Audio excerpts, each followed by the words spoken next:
त्यांचे औषधं संपली असतील, तर मला वाटतं की शेवटी ते कुठूनही आले असे तरी आपले आहेत, मुंबईत आलेत, त्यांना कुठेही एकटं नको वाटायला, ही आमची भावना आहे. आणि मला वाटतं की कुठेतरी आम्ही त्यांची मदत करूच, आता आजपासून चालूच केली.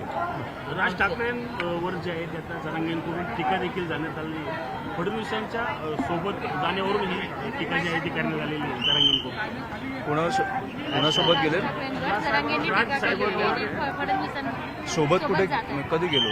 ह्या आधी लोकसभेला पाठिंबा तुमच्या विरोधात आमची भूमिका आमची आहे, त्याच्यावर लोकांच्या टीका असतील तर त्याला आम्ही उत्तर देऊ, त्याला बांधील नाही होत. आमची टीका शेवटी आमची जी भूमिका आहे ती बदलली नाहीये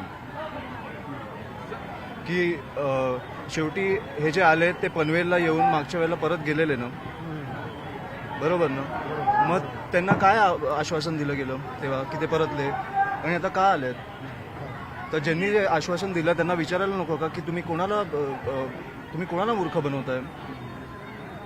आमची भूमिका अजूनही स्पष्ट आहे, पण मला वाटतं की तिकडे शेवटी जी लोक आहेत त्यांना याच्या मागचं राजकारण कळत नाही आणि त्यांचं जेवण अन्न पाणी संपलंय, त्याच्यामुळे ते पोचलं पाहिजे त्यांच्यापर्यंत, ही आमची भूमिका आहे.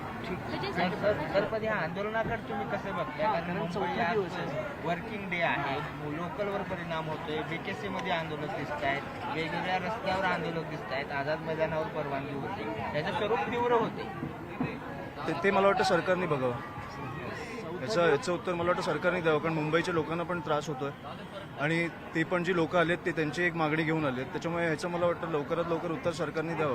उत्तर शोधत नाही असा आरोप होतोय. मग ते तुम्हाला काय वाटतं? आणि मला सांगा, तुम्हाला टेक्निकली काय वाटतं? हे आंदोलन म्हणजे मागणी करतायत ती टेक्निकली देऊ शकता? तुम्ही दरवेळेला आमच्या खांद्यावर बंदूक ठेवून तुम्ही चालवता, तुम्हाला टेक्निकली काय वाटतं? पण सरकारने सोल्युशन काढतो असं आंदोलकांना म्हटल्यानंतर ती भूमिका सरकारने घेतली पाहिजे. मला वाटतं की ह्या वेळेला तुम्ही आलायत तर मला वाटतं जे काय उत्तर आहे ते घेऊन तुम्ही परत जा.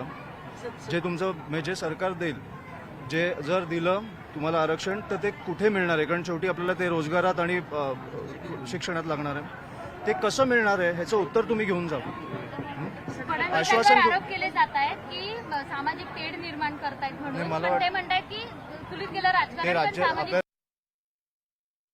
इच्छा असेल की मुंबईत किंवा महाराष्ट्रात काही कुठच्याही प्रकारची काही काय बोलतो आपण त्याला की वाईट काय अनुचित काय घडेल, त्याच्यामुळे मला वाटतं की आपले मुख्यमंत्री योग्य तो